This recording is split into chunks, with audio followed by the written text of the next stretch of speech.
can't buy. It resides between my eyes. Walked through the fire, came out better on the other side. See, life's like a beach if you find the sand. And right now, I feel like 100 grand.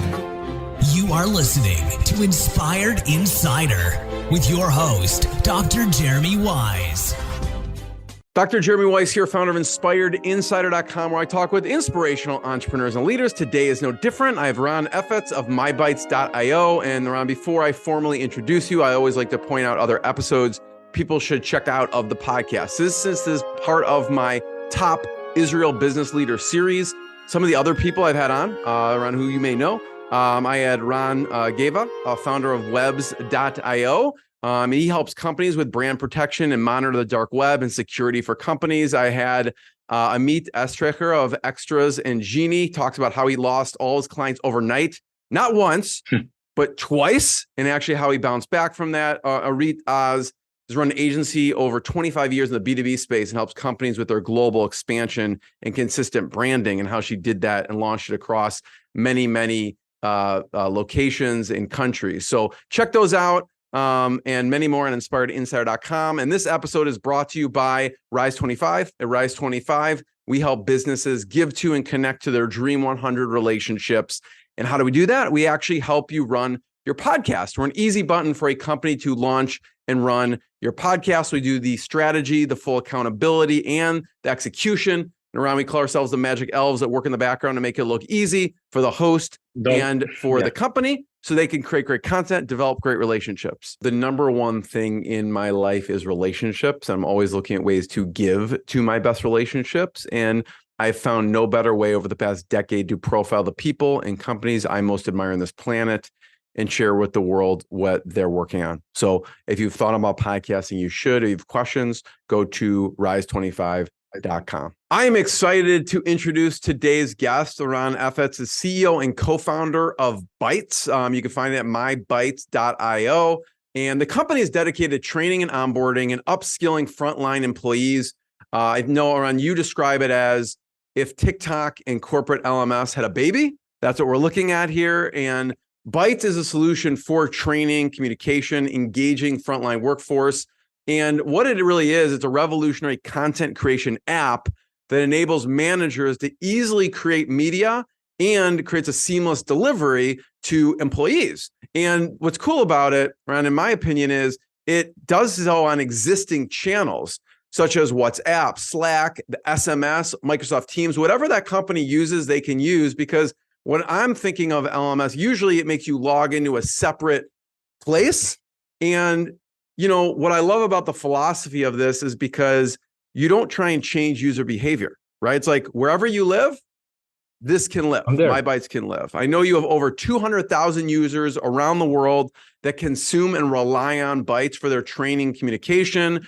And, you know, really Bytes makes companies successful by aligning the entire organization. Past clients include companies like Unilever, HP, Amazon, Microsoft, many more.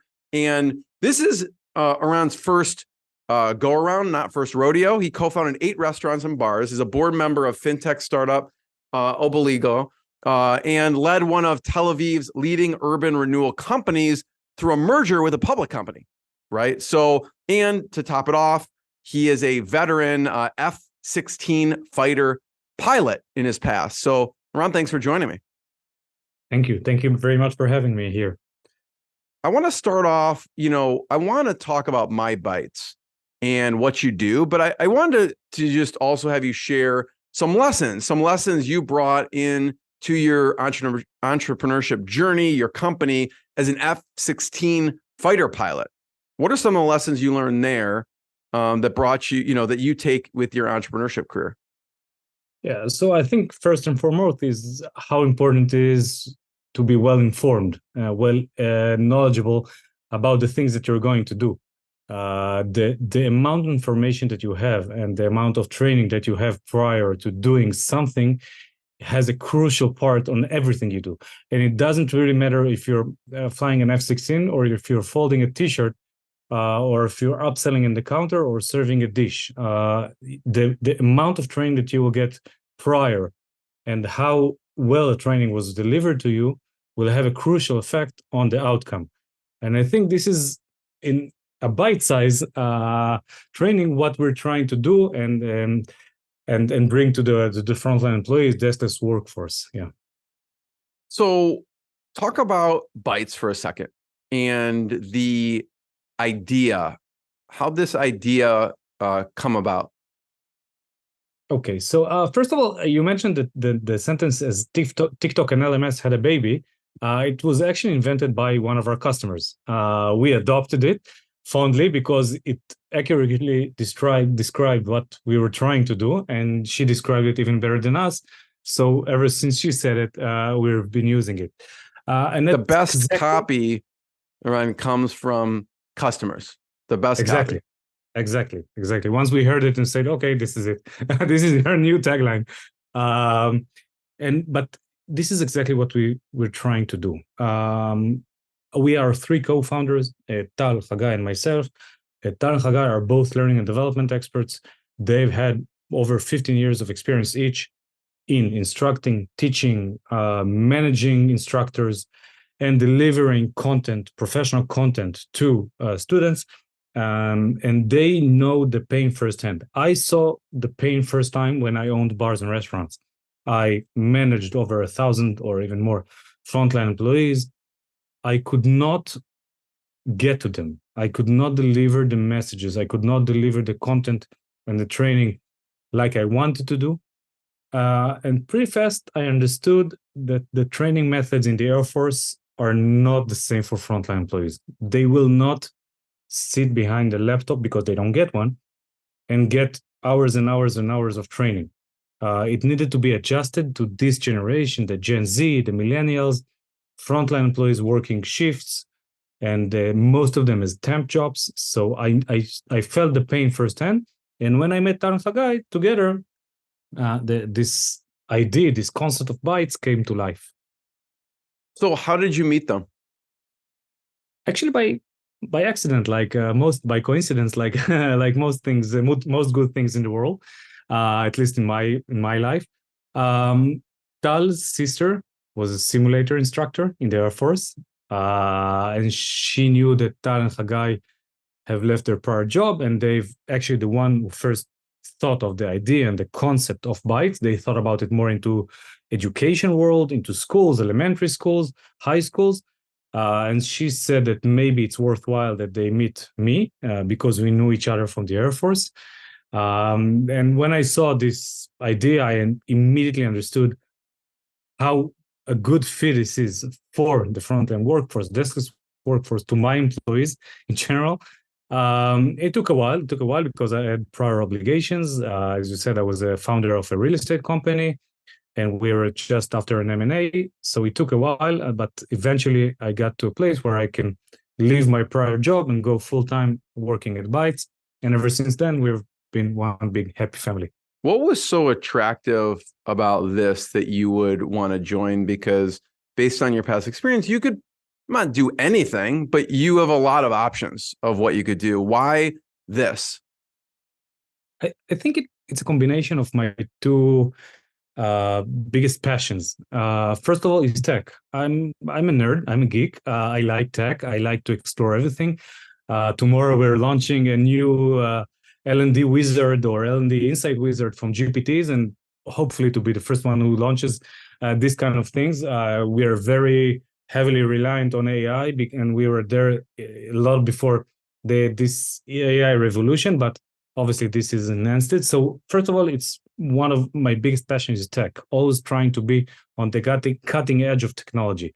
The other thing is training and mostly upskilling frontline employees. When I managed over 1,000 frontline employees, I think if you'll go back and ask them, they will say that most of the time I tried to understand them better, try to give them better options, and to give them a platform where they can, evolve as a human being, as a person, and go towards the next stages in life. And Bytes actually takes these two passions of mine and combines them into one, which is technology designed for frontline employees, training, onboarding, and upskilling. And there's a lot of moving pieces with a SaaS company. I'm wondering, what features did your customers demand that has shaped what the product is now? I was talking to someone the other week, and this is actually, they may be a good fit for Bytes specifically, but they were worried about a platform they're using and then the privacy part. So they wanted to keep it private with just people in their company and not external people. So I'm wondering, maybe talk to the privacy piece, but just features in general that you've built into Bytes because of customer demands. Yeah. So first of all, I think that the thing that is most appealing to companies, how this thing has all the necessary features from a learning management system, from an LMS or corporate LMS. We do everything in the background. Like, we integrate with HR systems, we integrate with communication channels, like you mentioned, text messages, iMessages, WhatsApp, and others. We integrate with different dashboards, with different learning management system. But all of this happens in the background and seamlessly. What appeals most to our customers is, first of all, how simple it is to create a content, an effective and engaging content. They simply have to put up their camera and say, hey, this is our special dish for this week. This is our limited time offer. This is our limited time offer for Black Friday that is coming in a few days from now. So the simplicity of creating such an engaging and effective content, this is one thing that appeals to them. The second thing is, like you mentioned before, we do everything in our power for it to be seamless, as frictionless to the company. The frontline employees do not need to install anything at all. They don't need to get used to any new platform. There is no onboarding time, and they don't even need to log in to the platform if you choose to do so. So from the point of view of the employee, this is as frictionless and seamless as possible. They get a push notification to the place they spend most of their time, they're most engaged to, and they're most attentive to. They click the link, they click the byte, and that's it, pretty much. And they see a short content. It's not a pain for them. It's not a hassle, and they learn from it. In terms of privacy, obviously, it differs dramatically between an organization and how deep the technology and how deep the propriety is. Obviously, if a company is delivering a byte on how to fold a T-shirt, this is not something that is, it's too big of a pain if someone else from a different company will see it, but it's very important for their frontline employees to know how to do so. But you can decide and you can choose all the login methods that you wish to apply, whether it's a simple link, which is pre-logged in, and all the way to single sign-on, Okta, one login, AWS, and obviously Microsoft and Google, and even two-factor authentication. So you can decide the levels of privacy for each content. Doesn't have to be for the entire organization, because put in mind that when talking about most people in life, but definitely when talking about frontline employees, the more barriers, the more friction you will do in the way, that will reduce engagement. And if someone forgets their password, they will simply not see the content. That's it. They will not get back to this. So this is why we try to be as frictionless as possible. So a main piece has been really, you focus a lot on integrations, because that's what you've gotten demand from the customer. Well, this person uses WhatsApp and this person uses whatever. What's another main feature that you had to include because of the feedback you were getting from your clients? And you have big organizations too, and I'm sure they're like, I wish you'd have this, right? I'm sure you get requests all the time. So what's another feature that helped shape the product? So that's a great question, and I look at it a bit more than a feature. It's a pillar in our program, in our product. Sorry, and that's the content creation app, because we started with a fairly simple video editor, but then we understood that this is only like 10 to 15% of the work to take the video. When finishing videoing, taking the video or filming it, now you have to make it a professional piece of content, professional content unit. So this is all our AI efforts, or most of them, are focused on this part, that once you finish taking the video, we do all the heavy lifting for you. We do noise canceling if you take the shot in busy places like hospitals and restaurants and branches of retail. We add subtitles. We translate it to 150 languages. We add the question, the summary cards, the quizzes, the cover image, the title. There's approximately 50 processes that are running in the background. So later on, the content creator will not have to do anything at all. Once they finished filming the video, they can sit back, wait for 15 seconds to 20 seconds, and that's it. Everything is there, ready for them. Thanks for sharing that. How did you originally determine and think about pricing? Trial and error. Obviously, we started as a very lean solution. We started with only the basic features, so the pricing was a bit lower. But as we evolve, as we grow, we add more and more features, and we start launching a few pricing plans because smaller organization SMBs, they don't need integration to their HR platforms. They don't need advanced analytics and dashboards. And they're willing to pay a little bit less. Obviously, enterprises have a lot of demand, both around security, privacy, support, customer success. So the pricing is a bit different. And to be completely honest, I think we're not charging enough because we see the ROI that our platform has from every organization we work with, and we always say we should charge more. But that's an evolution. I think that in general, big organization enterprises, they're starting to understand that learning and development is entire P&L center. They start looking at it as a P&L or profit and loss in the balance sheet. They understand the immediate ROI they're getting from these platforms, but not everybody gets it from the first get-go. So it takes time and it's evolution. And if you ask me, the prices will be 2 times or 3 times 3 years from now. How do companies, when they're thinking as far as ROI, how are they thinking about this platform when they go, how are they getting ROI when you say ROI from using Bytes? Yeah, so it really depends on the buyer. I will say the biggest advantage and the biggest disadvantage of Bytes is that we fit a lot of different use cases in a lot of different industries.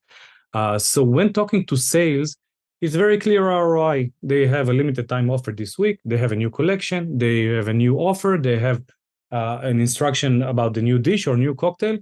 And it's very obvious if they send a Byte, if they send a micro-learning unit to their employees about this new product, they see it in their top line, in their revenues.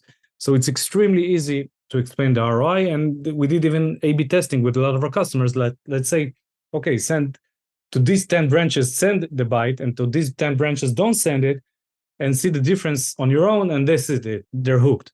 So this is when talking to sales. It's a lot easier to show the ROI.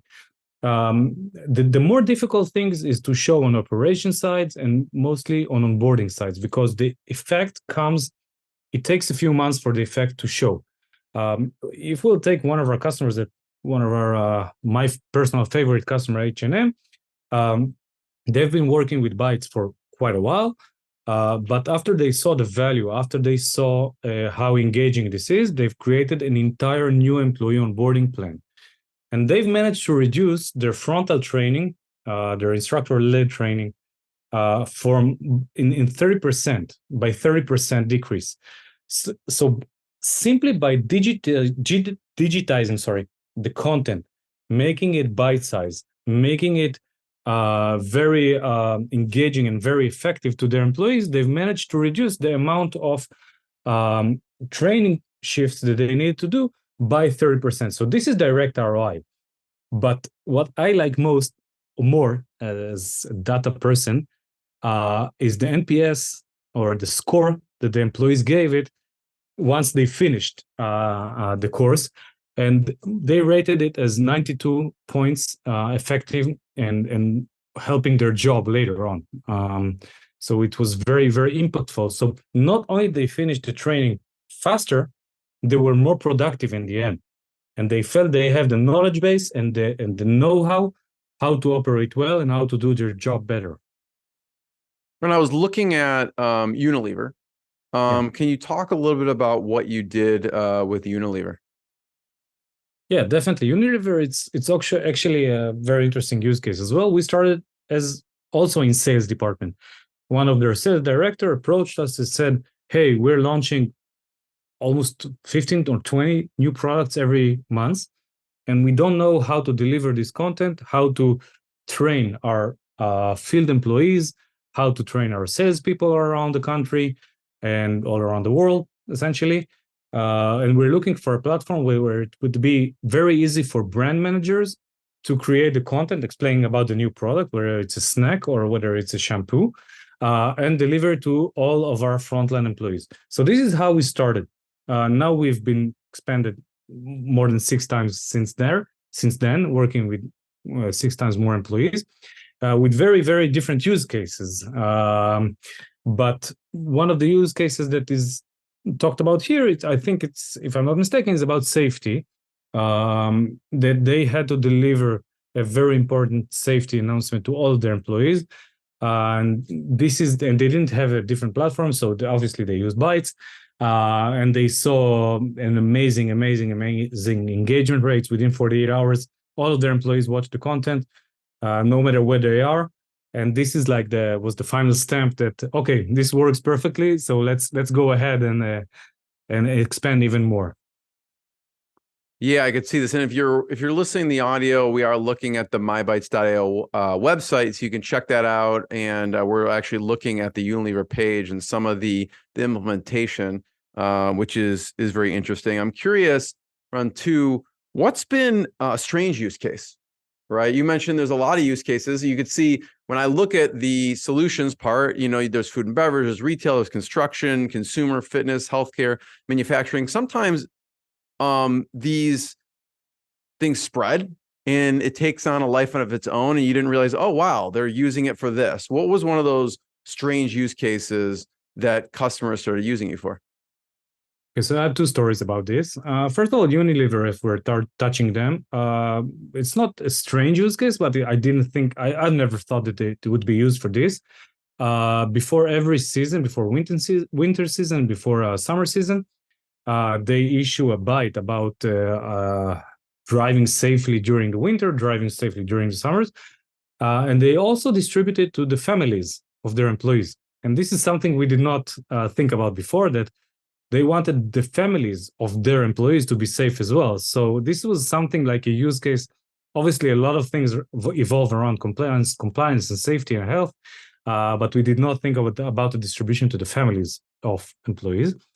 The other thing, since our product can be started using for free for a very small organization, I hope I'm pronouncing it right, but in Los Angeles, one person used it as a mentor to ex-convicts, to people who got, they finished their time to serve in jail, and he was helping them to brought back to society.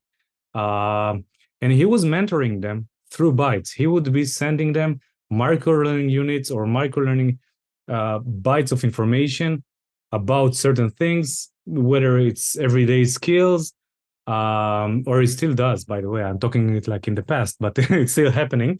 And this is sort of a small community of people that he helps get back to normal life, I would say. No, I appreciate you. Something that no way I would have imagined that Bytes would be used for. Yeah. I just going to show this for a second. Shout out to Tom Vazo, who's CEO of Homeboy Industries. And that's actually, to send this to them because they're the largest and one of the most successful gang intervention, rehabilitation, and reentry programs across the globe. And that's what they do, actually. They have a program for this, and he talks about how the organization works. So we'll have to send this to him over Definitely. at Homeboy Industries. I'm curious, how do you get, when you say it seems like a big feat, we're looking at Unilever releases across 1,400 employees within 48 hours. How does it work technically? And then let's say they roll it out to families, so that helps the families too. How do they actually get it to roll out to 1,400 staff? Like, do they just have a central database of those staff and then they have to opt in? How does it work as far as, releasing it out to the staff? Yeah, so essentially we're integrating with the company's HR platforms. And usually in these HR platforms, such as UKG and SAP, and in the restaurant business, it's 7 Shifts and others, they have all the necessary data, whether it's phone numbers, whether it's emails, whether it's last name, first name, and more of it, the attribution, like where to which department does the person belongs to, what role and what geography and others, everything that we need to know. And then because we're syncing with it, you don't need to do anything in our platform. You simply choose by a checkbox who you want to send it to. And that's it. And they get a push notification to their preferred instant messaging channel. In terms of opting in, opting out, this is, again, it varies between geographies. GDPR compliance in Europe, it's a bit different than the US. But in general, what they do is they opt in once we start working with the company. And since this point, they simply get a push notification to their preferred instant messaging channel. That's it. Yeah. And it's so as really, simple as one click of a button. You don't need to do anything else. Yeah. So really it's integrated on their side because they have all the information, maybe in an HR platform or some platform, and then they can push it out to everyone because they have the data there. Again, just to say that in smaller organizations where they don't have a big HR platform, we have a full user management capabilities where you can create users, block users, add from a CSV file or anything at all. But in enterprise, usually where the pain is bigger, because you don't want to manage 20,000 people on 2 platforms. It'd be impossible. We do everything by integration. I'm curious, as a company, what were some of the first, and how did you get some of the first key clients? Because right now you can go to a client and go, hey, we've worked with Amazon, Microsoft. Now you have a lot, social proof behind you, but before, when you first started, you didn't. What were some of those key first customer and how you actually got them? Okay, so as I said earlier, the best thing in my life happens by coincidence. So as I mentioned, the Tal and Hagai started Bytes first, and they were actually the one who first thought of the idea and the concept. It was a bit different, but the core of it was still the same idea. And they were very much focusing on education and schools. But then someone Hagai knows from his reserve duty, by the way, if speaking on Israel, said, hey, I'm a consultant for a big retailer in Israel, and I think this could be a great fit for retailers. And this was exactly at the time that we've met. And I came with the idea of Frontline employees from the hospitality world, not the retail world, not the retail industry. But then things, started working together. So this is how we started in Israel. When we went outside the borders of Israel and we went globally, we knew the pain is very big, right? We knew people are looking for solutions. You can go and you can Google it. What's the search volume of how to train a new server in a restaurant, how to train a new employee in retail stores, or consumer goods or manufacturing, transportation, logistics, you name it. So there's a big pain around it. So we started as a product-led growth company that people can go into our website, start for free and use it on their own. And this is how we started. And this is how we got a very nice volume of customers, usually a bit smaller, but very, very nice volume of dozens every month. But as the product evolved and as we evolved, and as we saw that the bigger pain is in the global companies, global enterprises, the marketing methods changed a little bit. We just got back from an event in Las Vegas, UKG, which we launched a partnership with them together. What UKG? UKG is an HR platform. Sorry, got it. I think it's the biggest or the second biggest with market reach in the United States, and they held an event in Vegas for more than 5,000 attendees, and we've just a few of us attended this event, and it was amazing. And so, the marketing strategy evolved as the product evolved and as we evolved and felt more mature. And as we felt more and more enterprise ready, because obviously enterprises is the holy grail, but it's very demanding on the other side. So you have to be prepared. Talk about the importance of partnerships, right? I noticed, obviously, you have a partnerships page, and you just mentioned, there's some key partners that you integrate with that you can both help each other too. Definitely. And first of all, you finished with the most important thing that I would say. I think the benefit should be mutual. I know that it's not everybody's in mind like this, like what do I get from it? But first of all, I think the partnership should be mutually beneficial. So this is to start with. The second thing, as we said earlier, we believe that our product should be as easy as possible to use, as seamless and frictionless as possible to use. So we believe in integration. And so once you build this integration, great things come out of this, and it's mutual beneficiary to both sides. It's still not our main go-to-market channel. It's not our main lead gen, but it's definitely a very, very, very important enabler. If we want to work with an enterprise that's working with SAP or UKG or other or Azure Active Directory and other, this is an enabler, and if you don't have it, then you're out. So this is the way we look at it, but I'm guessing that with time, it will become a more and more lead gen channel for us. I know you have a long career in entrepreneurship, and we always hear the good things, but I'd love to hear about some of the failures that you learned from. No, I never failed. I think that over the years, I've definitely counted more failures than successes. I'm just lucky that the successes were big enough to keep rolling. And that's the most important part, I think, to keep rolling all the time and be on the wheel, stay on the wheel all the time. Definitely, I've had many failures in my background. I think the biggest one is where I was arrogant for the first, I don't know if the first time, but I was definitely too arrogant. We owned some very successful bars and restaurants in Tel Aviv. And in each one that we've opened, it was bigger and bigger and bigger and bigger. And then we went into a project which was supposed to be our holy grail, or I don't know, our Northern Star, or whatever you want to say. And it failed miserably. We lost a lot of money there. It was too big. It was too expensive. It was too fancy. It was too much of everything.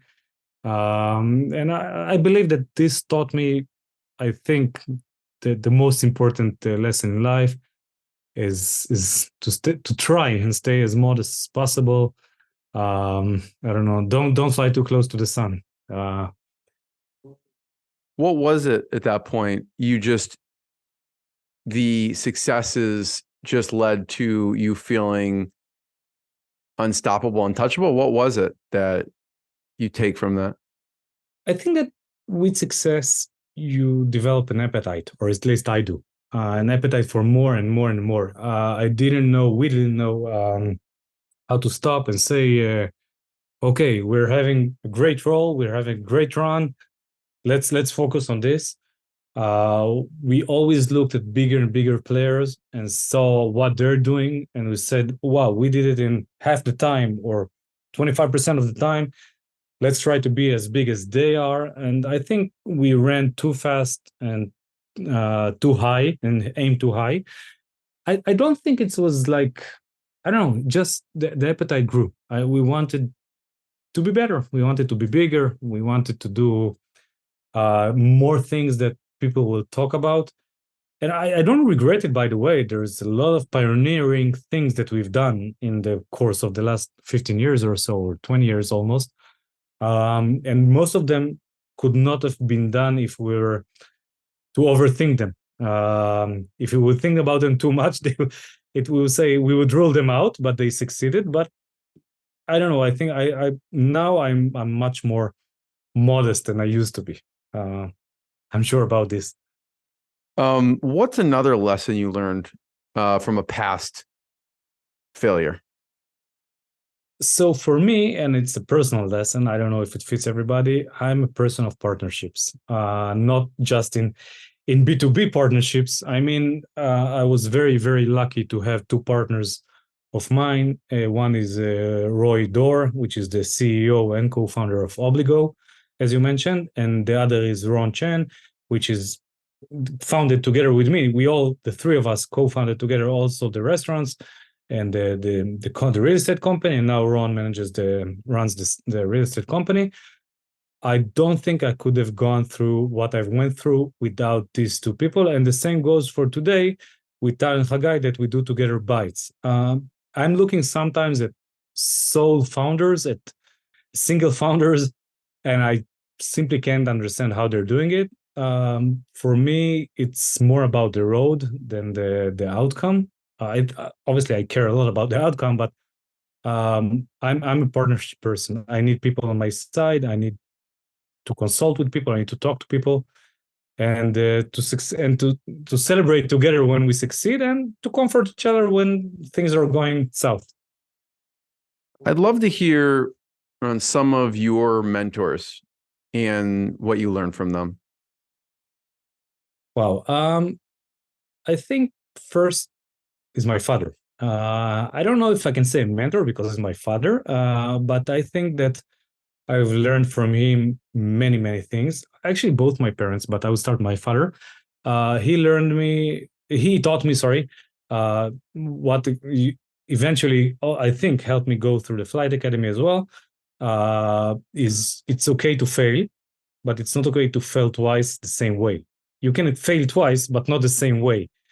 You failed once, do a correction, maybe you will fail again, but don't do the same mistake twice. Learn from it. I think this has made me a better pilot. It made me a better business person. It made me a better person, I think. I hope so.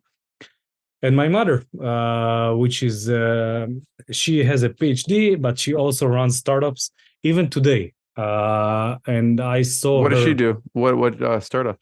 She's the CEO and founder of a company that is trying to develop, I don't know how the term in English, so please excuse me, but like Beyond Meat, to do it for tuna, Sure. to grow protein-based tuna.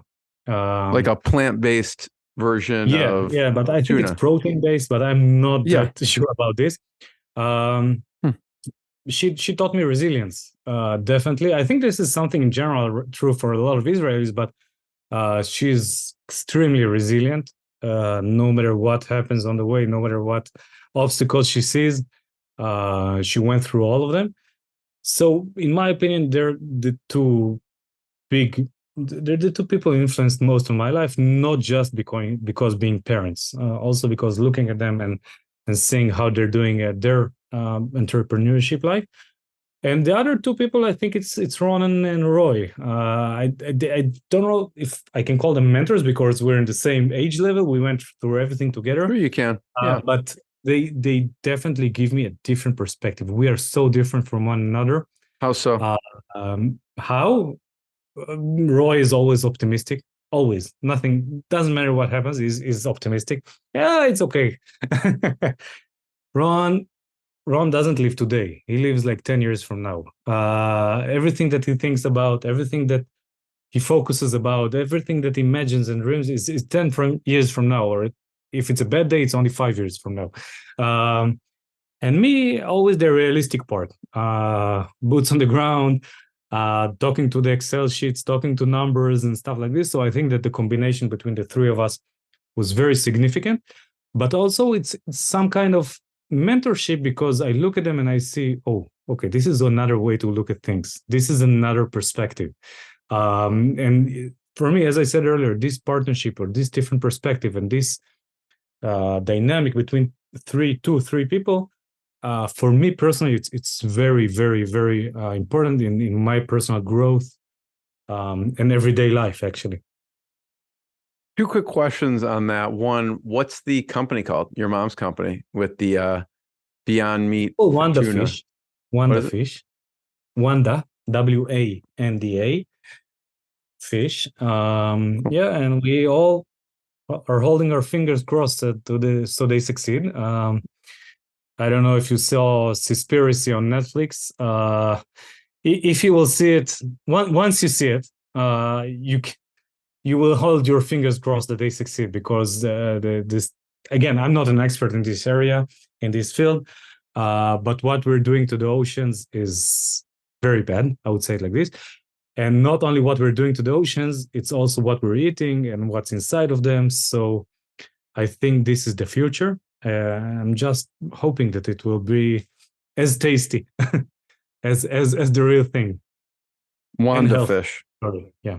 The other question I was going to ask about, Roy, you mentioned the being extremely optimistic. I was wondering if there's a past example story of where, you know, he provided a different perspective. Maybe you weren't so optimistic on something and he came with his optimistic lens. Wow, definitely. I can't think of a single point or to boil to one thing, but I think I don't know, it was pretty much on everyday basis, definitely around the closing the restaurant that we had in Saran, the one that did not succeed. Obviously it was tough for him as well, right? It's hard to stay optimistic, but he always gave me the perspective that we'll manage to get out of it. It's okay. Things will sort out. I'm not exactly sure how. I don't know all the steps on the road to be in the place that we want to be, but eventually things will work out. And guess what? He was right.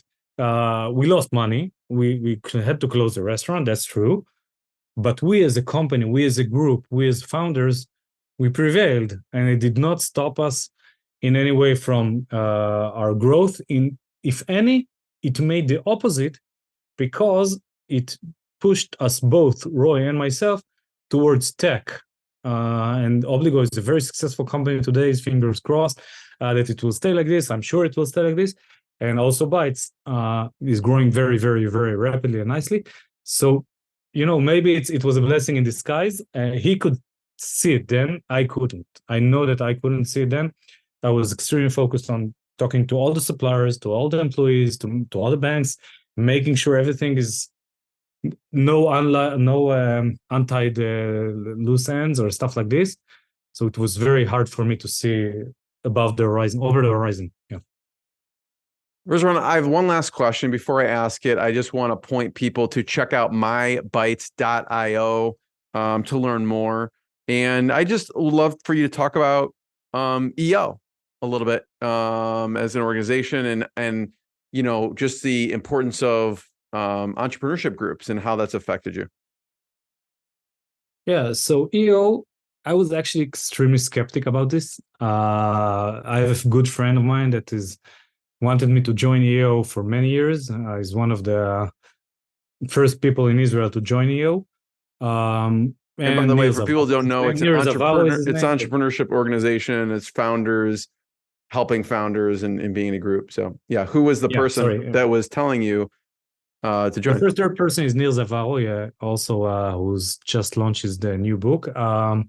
I'm not sure it's allowed to say it, but I will say it anyway. It's called Fuck the Slides, and I had the pleasure of reading it previous to it being launched, and it's an amazing book. So I urge you all to go and buy it on Amazon. This is so much for the PR here.